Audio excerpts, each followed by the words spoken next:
بسم اللہ الرحمن الرحیم۔ محترم حضرات، یہ عربی سیکھنے سکھانے کے تعلق سے آج کا 19واں سبق ہے، جس کو عربی میں بولیں گے الدرس التاسع عشر، 19واں سبق۔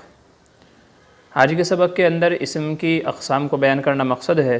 اس سے پہلے ویڈیو کے اندر ہم نے کلمے کی اقسام کو بیان کیا تھا، اسم، فعل، حرف، پھر اس کے بعد فعل کی اقسام کو بیان کیا تھا۔ فعل کی 3 قسمیں تھے، ماضی، مضارع، امر، ان کو بیان کر دیا۔ آج کی اس ویڈیو کے اندر اسم کی اقسام کو بیان کرنا مقصد ہے۔ تو یاد رکھیں، اسم کی کئی سارے قسمیں ہیں الگ الگ اعتبار سے۔ اسم کی ایک قسم ہے معرفہ اور نکرہ ہونے کے اعتبار سے۔ تو یہ معنوں کے اعتبار سے اسم کی 2 قسمیں ہوتی ہیں، ایک معرفہ، ایک نکرہ۔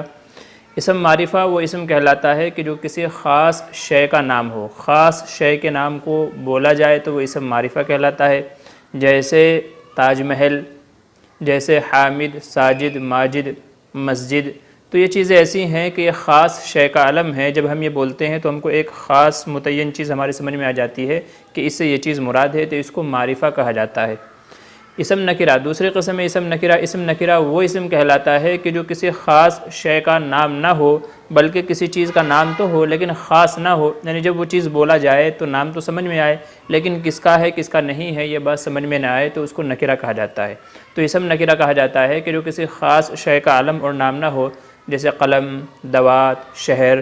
تو ان سے یہ چیزیں تو سمجھ میں آ رہی ہے کہ کسی چیز کا نام ہے، لیکن یہ ہے کس کی وہ سمجھ میں نہیں آ رہا ہے۔ تو معنوں کے لحاظ سے اسم کی یہ 2 قسمیں ہیں۔ عربی کے اندر اسم معرفہ اور اسم نکرہ بنانے کا ایک اصول ہے، ایک قاعدہ ہے، اس کو یاد کر لیں۔ وہ اصول یہ ہے کہ کسی بھی اسم کے اوپر الف لام اگر داخل کر دیا جائے تو وہ اسم معرفہ ہو جاتا ہے۔ جیسے کتابن، یہ نکرہ ہے، اس کے اوپر جب الف لام داخل کر دیں گے الکتاب تو یہ معروف ہو جائے گا، یہ اسم معرفہ کہلائے گا۔ تو اسم نکرہ کے اوپر، نکرہ جو بھی چیز ہے، نکرہ جو علم ہے، کسی شے کا نام ہے، اس کے اوپر اگر الف لام داخل کر دیں گے تو وہ معرفہ ہو جائے گا۔ جیسے کتابن سے الکتاب، مسجدن سے المسجد، تو یہ معرفہ ہو جائے گا۔ دوسری چیز یہ یاد رکھیں کہ اسم نکرہ کے اندر الف لام نہیں آتا۔ تیسری چیز یہ یاد رکھیں کہ اسم نکرہ کا جو آخری حرف ہے وہ ہمیشہ اس کے اوپر تنوین آئے گی، جیسے قلم، کتاب، دوات، مسجد، ممبر۔ تو اسم نکرہ کے جو آخری حرف ہے اس میں ہمیشہ تنوین آتا ہے اسم نکرہ میں، جیسے قلم، کتاب۔ لیکن جب اسے معرفہ بنا دیا جائے گا الف لام کے ذریعے سے تو پھر آخری حرف پر تنوین نہیں آئے گی، بلکہ پھر آخری حرف پر پیش آئے گا۔ جیسے کتابن سے معرفہ بنائیں گے الکتاب تو الکتاب، القلم تو المسجد۔ تو یہ قاعدہ ہے کہ اسم نکرہ کے اوپر الف لام داخل کر دیں گے تو وہ معرفہ بن جائے گا۔ اور دوسری بات یہ ہے کہ اسم نکرہ کے اندر جو آخری حرف ہوگا اس میں تنوین ہوگی، لیکن اسم معرفہ میں آخری حرف کے اوپر پیش ہوگا۔ لہٰذا اگر کوئی اسم ایسا ہے کہ جسے معرفہ بنا دیا گیا ہے تو یہ یاد رکھنے کی بات ہے کہ معرفہ کے اوپر کبھی بھی اخیر حرف پر تنوین نہیں آئے گی۔ اسم معرفہ میں جو آخری حرف ہے اس کے اوپر کبھی بھی تنوین نہیں آئے گی۔ اگر تنوین ہوگی تو الف لام نہیں آئے گا، الف لام ہوگا تو پھر تنوین نہیں آئے گی، جیسے القلم، الکتاب۔ یہ کتابن یا قلمن تو یہ نکرہ ہو جائے گا، یہ یاد رکھنے کی بات ہے۔ تیسری بات اس سلسلے کے اندر یہ ہے، جب یہ ہم اصول سمجھ گئے کہ معرفہ کا جو آخری حرف ہوتا ہے اس پہ تنوین نہیں ہوتی، لیکن اس کے باوجود کچھ الفاظ ایسے ہیں کہ وہ معرفہ ہونے کے باوجود پھر بھی ان کے آخر میں تنوین ہوتی ہے، تو وہ کچھ الفاظ ہیں، ان کو ذہن میں رکھ لیں گے تو آسانی ہو جائے گی۔ تو کچھ الفاظ ہیں جو اسم معرفہ ہیں لیکن پھر بھی ان کے آخر میں تنوین آتی ہے، جیسے محمدن۔ تو یہ محمدن اسم معرفہ ہے، ہم سب جانتے ہیں کہ یہاں محمد سے کون مراد ہے، تو اسم معرفہ ہے لیکن اس کے آخر میں پھر بھی تنوین آتی ہے۔ ہم اذان کے اندر پڑھتے ہیں اشہد ان محمد الرسول اللہ، تو یہ ہم اذان کے اندر پڑھتے ہیں، ظاہر ہے کہ اس کے آخر میں تنوین آ رہی ہے۔ تنوین 2 زبر 2 زیر 2 پیش کو تنوین کہا جاتا ہے۔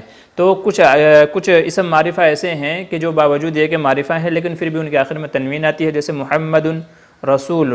تو اس طرح کے اور بھی کچھ ہیں، تو یہ باوجود یہ کہ معرفہ ہونے کے اس کے باوجود ان کے آخر میں تنوین آ جاتی ہے۔ تو یہ کچھ ہی ہیں، ورنہ عام اصول اور ضابطہ یہی ہے کہ معرفہ کے اخیر لفظ کے اوپر تنوین نہیں آتی۔ اگر تنوین آئے گی تو الف لام نہیں آئے گا، الف لام آئے گا تو تنوین نہیں آئے گی سوائے چند الفاظ کو۔ تو یہ معنوں کے اعتبار سے اسم کی 2 قسمیں ہو گئی، اسم معرفہ، اسم نکرہ۔ یہ ان کی تعریف ہم نے بتا دی ہے، ان کو لکھ لیجیے اور یاد کر لیجیے۔ ایسے ہی جنس کے اعتبار سے اسم کی 2 قسمیں نکلتی ہیں، ایک مذکر ایک مؤنث۔ جنس کے معنی ہے یعنی جس سے ذات کا پتہ چلے کہ یہ جو چیز ہے یہ مذکر ہے یا مؤنث ہے، لیڈیز ہے یا جینٹس ہے، تو اس کو جنس کہا جاتا ہے۔ تو جنس کے اعتبار سے بھی اس کی 2 قسمیں ہیں، نمبر 1 مذکر، نمبر 2 مؤنث۔ مذکر کا مطلب یہ ہے کہ جس کے اندر جینٹس یعنی لڑکے کے معنی پائے جائیں، جو جینٹس مرد کے لیے بولا جائے، جیسے لڑکا ہے اور مرد، تو لڑکا اور مرد یہ جو ہے اسم کی قسم ہے، لیکن یہ مذکر ہونے کے اعتبار سے. اور ایسے ہی مؤنث وہ اسم کہلاتا ہے جو کسی عورت کا نام ہو، جیسے فاطمہ، تو یہ بھی نام ہے لیکن یہ مؤنث کا نام ہے. تو ایسے ہی یہ جنس کے اعتبار سے اسم کی دو قسمیں نکلتی ہیں، ایک مذکر ایک مؤنث. مذکر سے مراد ہے جو کسی جینٹس کا نام ہو، جو کسی مذکر کا علم ہو، مذکر کا نام ہو، اور مؤنث کہتے ہیں کہ جو کسی عورت کا نام ہو، جیسے فاطمہ وغیرہ. تو یہ اسم کی دو قسمیں اور نکلتی ہیں، جنس کے اعتبار سے ایک مذکر ایک مؤنث. ایسے ہی واحد اور جمع کے اعتبار سے بھی اسم کی دو قسمیں اور نکلتی ہیں، جس کو واحد اور جمع کہا جاتا ہے. اسم کی دو قسمیں اور ہیں جو گنتی کے لحاظ سے بولی جاتی ہیں. تو گنتی کے لحاظ سے بھی اسم کی دو قسمیں اور ہیں، نمبر ایک واحد، نمبر دو جمع. واحد کہا جاتا ہے کسی ایک شے کو، یعنی ایک ہی چیز کا علم ہے تو اس کو واحد کہا جاتا ہے، جیسے مرد، لڑکا، تو یہ صرف کسی ایک کا ہے. مرد ہو یا لڑکا ہو، یہ ظاہر سی بات ہے کہ یہ مذکر کا نام ہے اور گنتی کے اعتبار سے ایک کے لیے بولا جاتا ہے، لڑکا ایک لڑکا، مرد ایک مرد. تو گنتی کے لحاظ سے یہ دو قسمیں ہیں، نمبر ایک واحد، نمبر دو جمع. واحد کا مطلب یہ ہے کہ وہ کسی ایک بندے کا علم ہو، کسی ایک چیز کا نام ہو. اور جمع کہا جاتا ہے جو ایک سے زائد دو یا دو سے زیادہ کا نام ہو، جیسے لڑکوں، مردوں، قلموں، دواتوں، یعنی بہت ساری دواتیں، بہت سارے قلم، بہت ساری مسجدیں.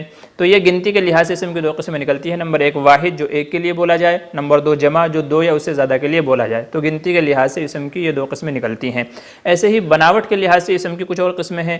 بناوٹ کے لحاظ سے اسم کی تین قسمیں نکلتی ہیں، نمبر ایک اسم جامد، نمبر دو اسم مشتق، نمبر تین اسم مصدر. اسم جامد وہ اسم کہلاتا ہے کہ جو نہ خود تو کسی سے بنا ہو اور نہ اس سے ہی کوئی دوسرا لفظ بن سکے. اسم جامد کے معنی ہے ٹھہرنا، رکا ہوا ہونا، یعنی رکنے والا.